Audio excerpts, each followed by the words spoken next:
আসসালামু আলাইকুম ভিউয়ার্স, নতুন আরেকটা ভিডিওতে স্বাগতম। আজকে আমরা জানবো টর কি এবং টরের ব্যবহার সম্পর্কে। তো চলুন শুরু করা যাক। টরের পূর্ণরূপ হলো দ্য অনিয়ন রাউটার। এটি ঠিক ভিপিএনের মতো, কিন্তু ভিপিএনের চেয়ে আরও বেশি সিকিউর। ভিপিএন শুধুমাত্র একটি সার্ভারের সাথে আপনার ডিভাইসকে কানেক্ট করে, কিন্তু টর সেক্ষেত্রে ভিন্ন। এটি একের পর এক সার্ভারের সাথে কানেক্টেড হয় এবং একটার পর একটা আইপি লেয়ার তৈরি করে, ফলে আপনাকে ট্রেস করা খুবই কঠিন হয়ে পড়ে।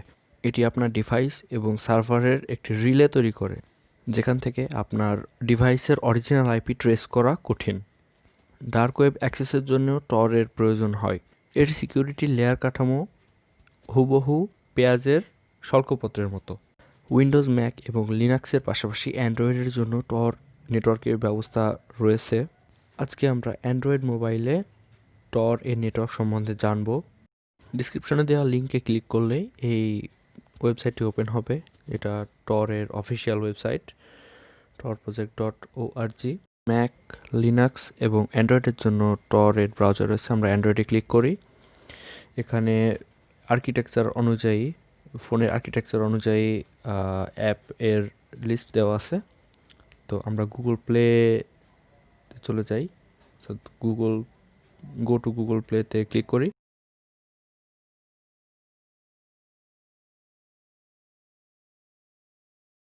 দেখতে পাচ্ছেন টর ব্রাউজার অ্যাপ। তো আমরা এখান থেকে ডাউনলোড করব না, আমরা ডাইরেক্ট প্লে স্টোরে চলে যাব। নিচে ওপেন ইন প্লে স্টোর, ওখানে ক্লিক করলেই চলে যাওয়া যায়, তবে আমি একেবারে প্রথম থেকেই যাব। তো প্লে স্টোরে গিয়ে সার্চ দিই টর ব্রাউজার, চলে আসছে। প্রথমটা হচ্ছে সেই টর ব্রাউজার। এক্ষেত্রে আপনারা এর একটা লাইট ভার্সন আছে, যেটা হচ্ছে অরবট টর ফর অ্যান্ড্রয়েড।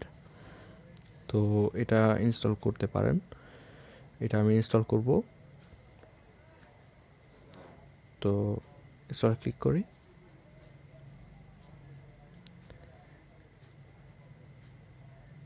ইনস্টল হওয়া পর্যন্ত অপেক্ষা করি।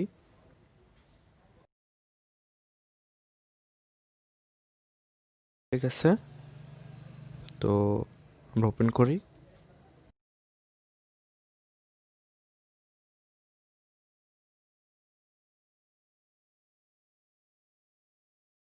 নিচের অ্যারো চিহ্নগুলোতে ক্লিক করে আমরা মেইন ইন্টারফেসে চলে যাই। এখানে কোনো সেটিং করব না আমরা।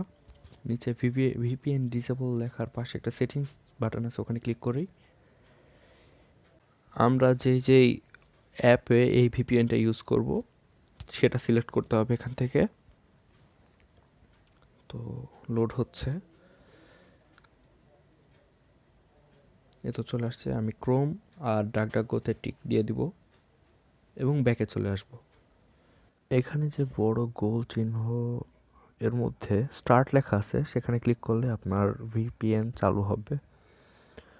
যদি আপনি অরবটটাকে ভিপিএন মোডে চালাইতে চান, তো এই যে পাশে সার্ভার সিলেক্ট করার অপশন আছে, অথবা গ্লোবাল রেখে দিতে পারেন। এর নিচে আছে ব্রিজের অপশন। ব্রিজ যেটা সার্ভারে কানেকশন প্রবলেম হইলে ব্রিজ ইউজ করতে হয়, তো আপনারা ব্রিজ ইউজ করতে পারেন। এখানে থ্রি ডটে ক্লিক করে সেটিংস অপশনে গিয়ে অ্যালাউ নোটিফিকেশন অফ করে দিব। এখানে আরও অনেক রিলে এবং কানেকশনের সেটিংস আছে। আপনারা আপনাদের ইচ্ছা মতো কাস্টমাইজেশন করতে পারেন। আজকের ভিডিওটা এখানেই শেষ করছি। সবাই ভালো থাকবেন।